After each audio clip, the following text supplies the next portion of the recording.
Hello, good evening, नमस्कार। मैं हूं आपके साथ अंजलि बालियान और आप सभी का स्वागत करती हूं आपके अपने यूट्यूब चैनल ऑनलाइन शिक्षण पर।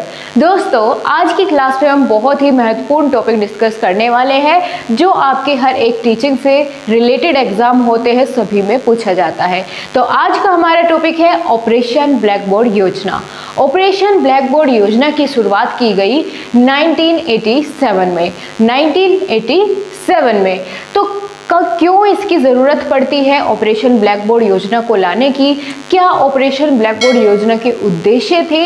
इसका अर्थ क्या है? विशेषताएं कौन कौन सी होगी और कौन कौन सी ऐसी सुविधाएं होती है जो कि इस योजना के अंतर्गत किसी भी प्राथमिक विद्यालय को प्रदान की जाती है? तो सभी चीज़ों के बारे में डिस्कस करेंगे बिल्कुल विस्तार के साथ। चलिए फ्रेंड्स, शुरुआत करते हैं आज की अपनी क्लास की।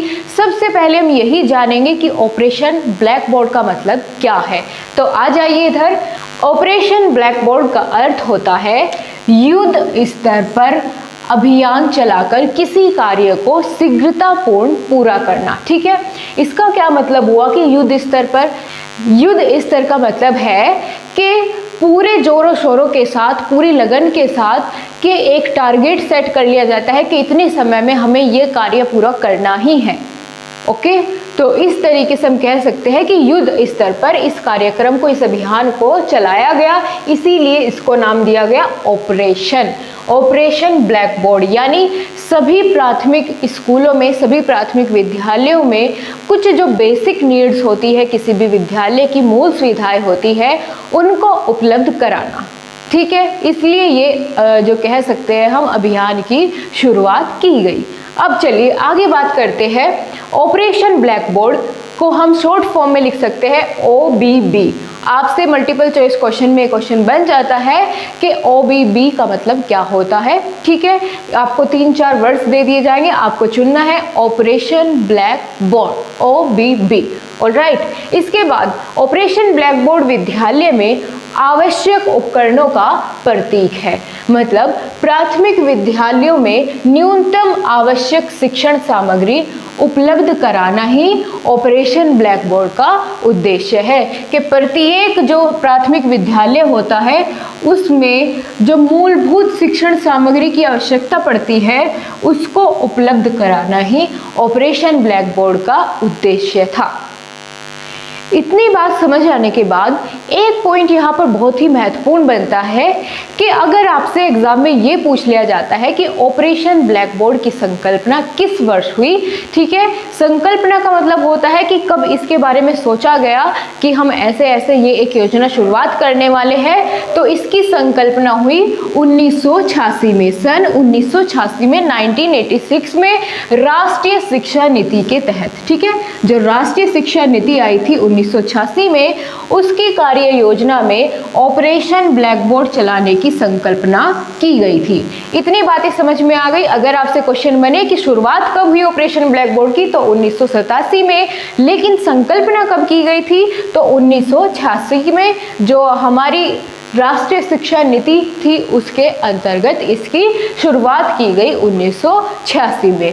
दोस्तों, ये ज़रूरत क्यों पड़ती है कि भाई किसी भी प्राथमिक विद्यालय में कुछ जो मूल सुविधाएं होती है उनको उपलब्ध कराने की? क्योंकि हमारे देश का विकास तभी संभव है जब उसकी प्राथमिक शिक्षा सही ढंग से हो, क्योंकि प्राथमिक शिक्षा ही किसी भी विद्यार्थी के जीवन का बेस तैयार करती है। अगर वही सही से तैयार नहीं होगा तो उसके ऊपर बढ़ने वाली बिल्डिंग जो होती है, उसका आगे आने वाला जीवन जो होता है वो डगमगाता रहता है। ना तो उसे अपने लक्ष्य का पता चल पाता है किसी भी विद्यार्थी को, यदि उसको सभी सुविधाएं, सभी चीज़ें सही तरीके से समझ नहीं आती है तो फिर आगे वो अपने जीवन में उतना नहीं सफल हो पाता है।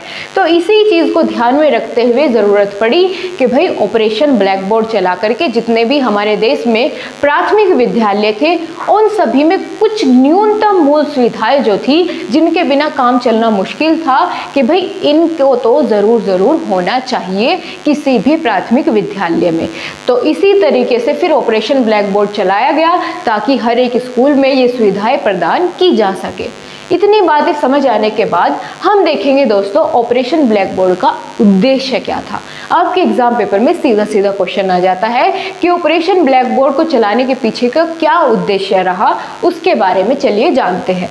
प्राथमिक विद्यालय में पाठ्य पुस्तक सामग्री तथा शिक्षण उपकरण जैसे श्यामपट्ट, स्वच्छ पेयजल, शिक्षकों की व्यवस्था, शौचालय आदि आवश्यक सुविधाओं की व्यवस्था को सुनिश्चित करना। अब आप देखिए, क्या किसी प्राथमिक विद्यालय में यदि स्वच्छ पेयजल नहीं होगा तो क्या वहाँ पर जो विद्यार्थी है पढ़ने वाले वो सर्वाइव कर पाएंगे? बिल्कुल नहीं। अगर वहाँ शिक्षकों की व्यवस्था नहीं है तो फिर क्या फायदा उस विद्यालय का?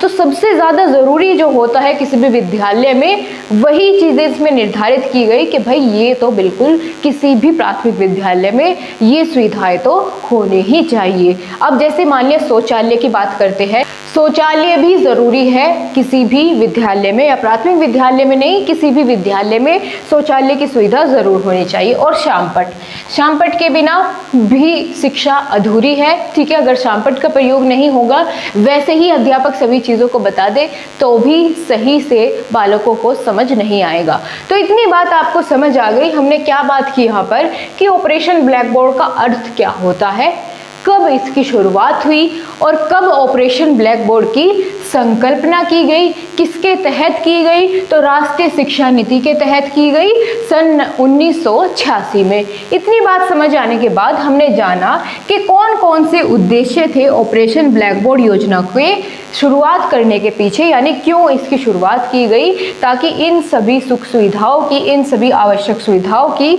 पूर्ति किसी भी प्राथमिक विद्यालय में की जा सके। इसलिए इन सुविधाओं की उपलब्धि के लिए ऑपरेशन ब्लैक बोर्ड शुरू किया गया।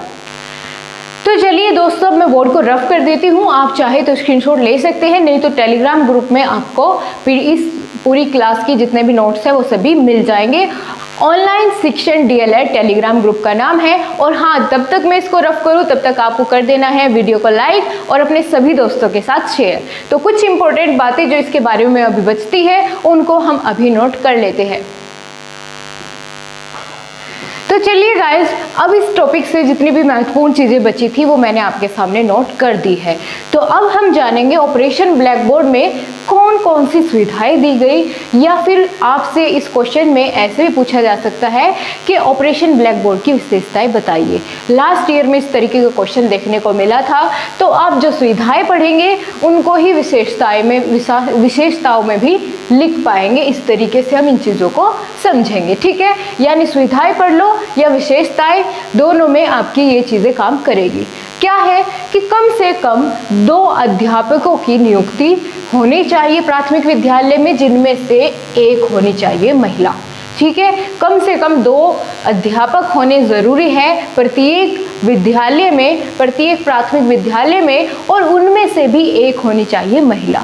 ओके, पहला पॉइंट आपको क्लियर हो गया।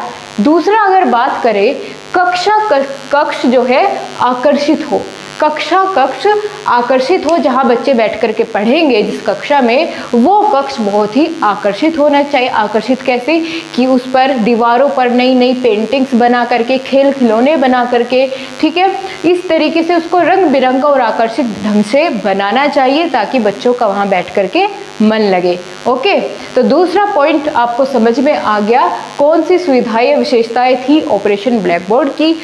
आगे बात करें, छात्र केंद्रित शिक्षा पर बल देना चाहिए, ठीक है। यानी चाइल्ड सेंटर्ड एजुकेशन यहाँ पर अपनाई जाती थी ऑपरेशन ब्लैक बोर्ड के द्वारा, ठीक है। ऑपरेशन ब्लैक बोर्ड योजना के अंतर्गत जो छात्र शिक्षा थी या छात्र केंद्रित शिक्षा थी उस पर बल दिया जाता था। और छात्र केंद्रित शिक्षा कैसी होती है, यानी जैसे बच्चे की प्रवृत्ति होती है, उसकी सोच समझने की शक्ति होती है, उसी के अनुसार उसको शिक्षा देना, ना कि किसी पहले से बनी हुई शिक्षण विधि के द्वारा उसको शिक्षा देना, बल्कि जैसा बच्चे की परिस्थिति है, जैसी उसकी सोचने समझने की क्षमता है, ठीक है, उसके अनुसार उसको शिक्षा देना, ये होता है छात्र केंद्रित शिक्षा के अंतर्गत। इतनी बातें आपको समझ में आ जाती है। तो 2 महत्वपूर्ण पॉइंट आपके सामने जो यहाँ पर बचे थे मैंने नोट कर दिए हैं।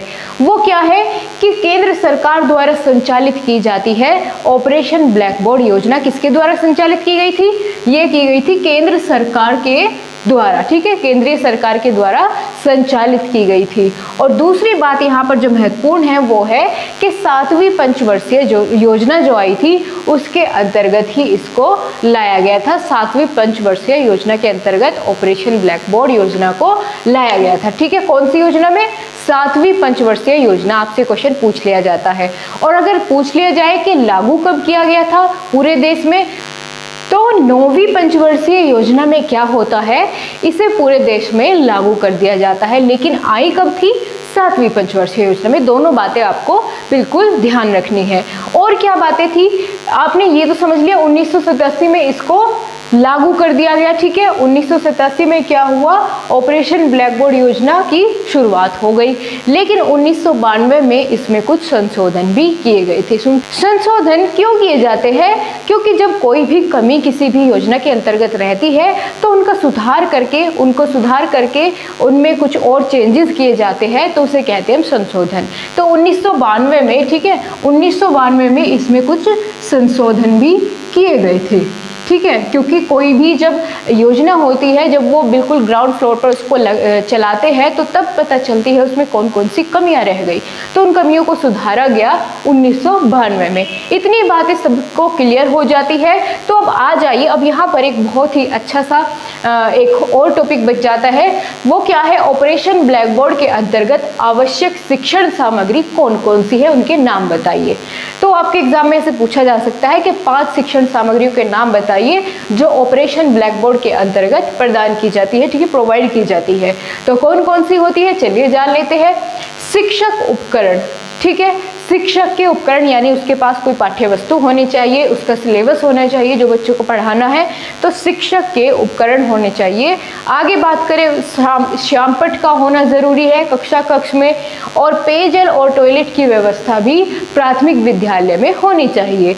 उसके बाद चौक डस्टर की व्यवस्था भी होनी चाहिए। ये दोस्तों सभी के सभी क्या है, ये मूल आवश्यकता होती है किसी भी विद्यालय की।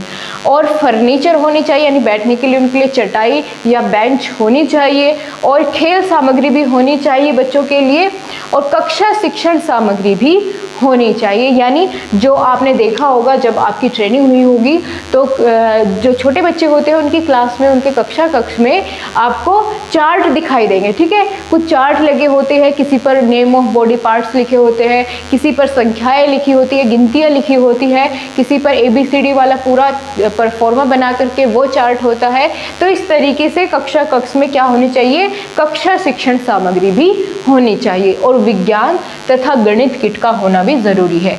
तो ये सभी जो मूल सुविधाएं हैं वो प्रदान की जाती है ऑपरेशन ब्लैक बोर्ड के अंतर्गत। तो इतनी बातें आपको क्लियर हो गई है तो ज़रूर कमेंट बॉक्स में बताइएगा। आई होप आप सभी को सभी चीज़ें बहुत अच्छे से समझ आई होगी। सो गाइज, आपको जाते जाते वीडियो को लाइक और चैनल को सब्सक्राइब नहीं किया है तो चैनल को सब्सक्राइब कर बेल आइकन को ज़रूर प्रेस करें और अपने सभी फ्रेंड्स के साथ क्लास को शेयर करें। Thank you so much guys, bye bye, take care. फिर से मिलते हैं अगली क्लास में, तब तक के लिए अपना ध्यान रखिए, खुश रहिए।